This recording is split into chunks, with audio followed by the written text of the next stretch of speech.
여러분 안녕하십니까? 대통령직 인수위원회가 출범한 지 오늘로 한 달이 됐습니다. 안철수 인수위원장이 그동안의 성과와 소회를 밝혔는데 앞으로 내놓을 국정과제에 대한 설명도 내놨습니다. 우형준 기자와 자세히 알아봅니다. 오늘 안 위원장의 기자간담회가 있었죠. 어떤 소회를 밝혔습니까? 네, 안 위원장은 지난 한 달간 활동에 대한 소회를 한 단어로 말하자면 아쉬움이라고 이렇게 말했습니다. 남은 기간에도 해법을 고민하겠다며 내일부터는 분과별로 주요 국정과제들을 하나씩 발표할 예정이라고 밝혔는데요. 또 다음 달 초에 발표될 전체 국정과제는 당장 실현 가능한 수준부터 중장기 과제로 구분될 것이라고 말했습니다. 잠시 들어보시겠습니다. 네. 지금까지 정부의 고질적인 병폐가 무엇이었냐?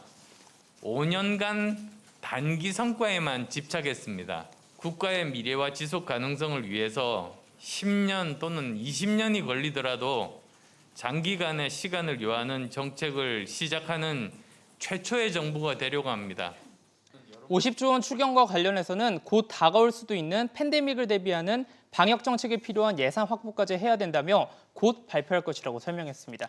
사실 관심이 가장 높은 정책은 아무래도 부동산 정책일 것 같은데 이건 시간이 좀 더 걸릴까요? 네, 그렇습니다. 오늘 오전에 원희룡 국토교통부 장관 후보자가 청문회 때 얘기하겠다. 그리고 바로 이어 안철수 위원장은 인수위 부동산 TF에서 발표하겠다 하는 등 엇갈린 메시지가 나왔습니다.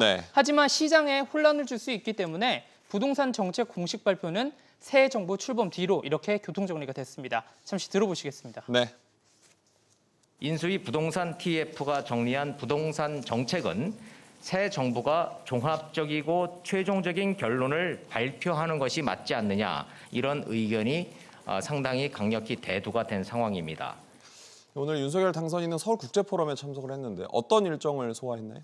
네, 경제 안보 정책 간담회였는데요. 윤 당선인은 경제가 곧 안보고 안보가 곧 경제라며 경제 안보 시대를 준비해야 한다고 밝혔습니다. 잠시 들어보시겠습니다. 새 정부가 우리 경제의 재도약을 위한 기틀을 닦고 경제 안보의 시대를 철저히 대비해 나가겠습니다. 오늘 이 자리가 끝이 아니고 앞으로도 여러분께 자주 의견을 여쭙고 지혜를 구하겠습니다. 이 자리에는 정몽준 아산 사회복지재단 이사장과 최태원 SK회장 등 정재계 이사 35명이 참석했습니다. 앞으로 계속 이어질 재계 스킨십 지켜보겠습니다. 우 기자 잘 들었습니다.